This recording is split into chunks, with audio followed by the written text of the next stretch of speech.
O manto da serpente, a relíquia dos anjos caídos. Há relíquias que brilham com a luz do céu, e há outras que ardem com o reflexo do inferno. E entre essas, há uma que foi esquecida até mesmo pelos anjos. Um fragmento tecido com a própria pele da queda, um tecido vivo que respira o pecado de cada era, e que, segundo os monges do silêncio, foi costurado pela serpente que acompanhou Lúcifer quando o paraíso se partiu.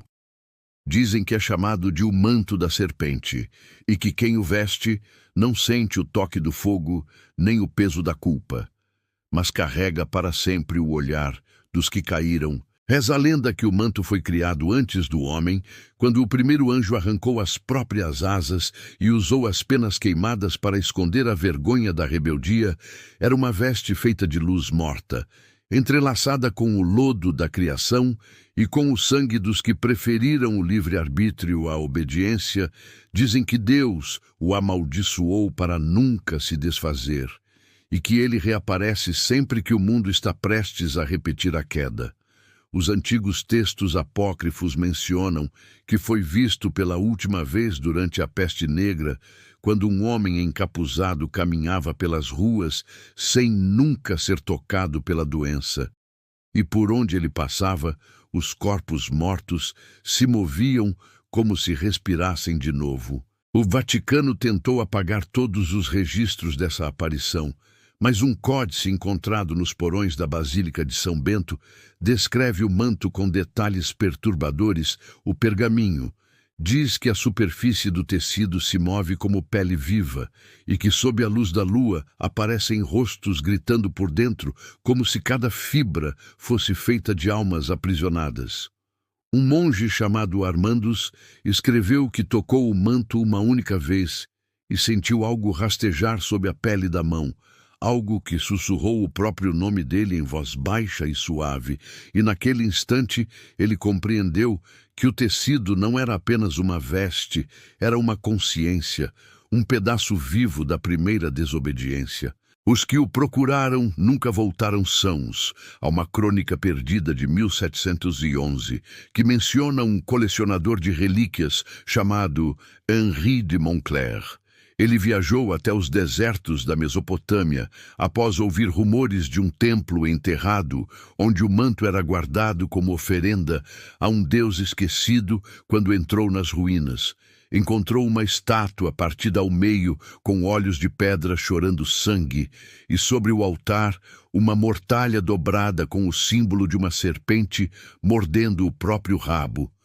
Dizem que ele levou o manto para Paris e que em poucas semanas começou a ouvir vozes vindas de dentro dos espelhos.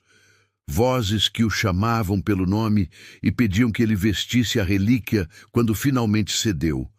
Foi encontrado no dia seguinte com o corpo coberto por escamas e a boca aberta em um grito que nunca cessou.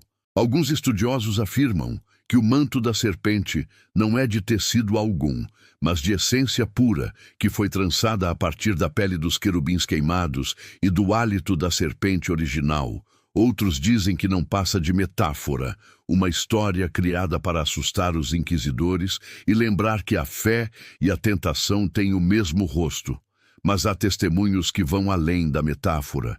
Em 1947, durante escavações no deserto sírio, um grupo de arqueólogos encontrou uma caixa de pedra envolta em símbolos sumérios. Quando a abriram, encontraram uma túnica negra ressequida e uma inscrição escrita em ossos. Quem vestir o manto verá o mundo pelos olhos da queda. Um dos homens da expedição desapareceu naquela noite. Seu diário foi encontrado anos depois, com páginas manchadas de um líquido espesso e vermelho. O último registro dizia: "Eles rastejam por baixo da pele, eles me pedem para lembrar o nome de quem os costurou." As autoridades religiosas negaram qualquer vínculo, mas os padres locais relataram que por semanas o deserto inteiro parecia sussurrar orações em uma língua que nunca mais foi ouvida. Há quem diga que o manto reapareceu em 1999 nas catacumbas de Praga, usado por uma seita que acreditava poder ressuscitar os anjos caídos através de cânticos invertidos durante o eclipse lunar. Naquela noite, um clarão verde foi visto sobre a cidade e todos os relógios pararam por 13 minutos. Ninguém nunca provou nada, mas os fiéis que viviam próximos juram que o sino da catedral tocou sozinho com um som que fazia o coração doer. O manto da serpente é a lembrança de que nem toda relíquia é feita para ser venerada. Algumas existem apenas para lembrar o que nunca deveria ser lembrado. Ele é o testemunho da escolha, o reflexo do livre-arbítrio em sua forma mais pura e mais amaldiçoada. Dizem que aquele que o vestir verá o rosto dos anjos como realmente são, e compreenderá que a perfeição é apenas outra forma de podridão. E se há alguma verdade nessa história, é que o manto não está perdido, apenas adormecido, esperando o momento em que o próximo a merecê-lo nascerá com a marca da serpente no coração.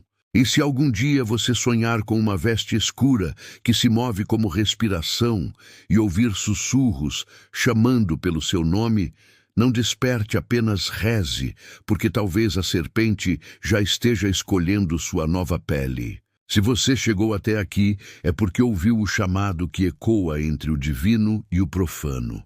Inscreva-se em Crônicas de Outro Mundo e compartilhe esta história antes que ela volte a se arrastar pelas sombras dos templos e dos sonhos. Eu sou apenas a voz que caminha entre os ecos, e nos encontraremos novamente no próximo ritual, quando o último anjo decidir cair outra vez.